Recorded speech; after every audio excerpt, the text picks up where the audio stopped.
ده بقى اللي مقطع عليه. والله انت كذاب، انا ما قطعت اي حاجه. والله انا ما اعرف بنات ولا حاجه ولا مرتبط ولا اي حاجه. متلبس. انا شفته والله، انا كنت معدي من قدام الكافيه. انا كنت معدي من قدام الكافيه راح اقضي مصلحه، ببص كده لقيته قاعد معاها وماسك ايدها وطالبين 2 ليمون وشجره. رحت طاير انا فاتح الفيسبوك لقيتهم الريليشن شيب. ودي نهايه الموضوع ساعتها. ما هو ده اللي شاف وقال لنا، ده اللي فضل خاربها ومخبي بقى ده. والله انت كذاب، انا ما عملت اي حاجه. خايف لا نحسده يا مصطفى. ما قالش يا مصطفى انه مرتبط.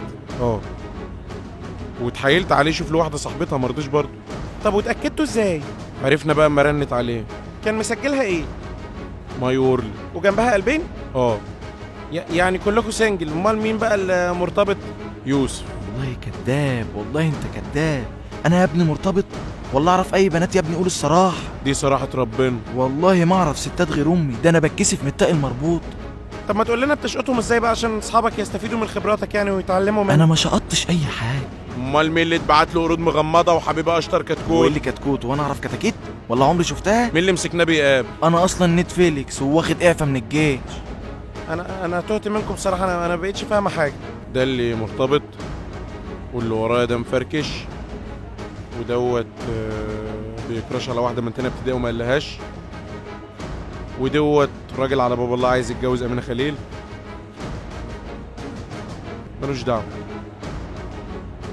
ده اللي كان ايه خاربها مع ام ادم من ورانا ده. والله انت كذاب، والله انا ما اعرف اي حد بالاسم ده خالص. والله انا مش خايف من السنجله على فكره. انا لو عايز ارتبط باي واحده وقتي انا ممكن ارتبط عادي. اقرب ممكن نتعرف وادكيه.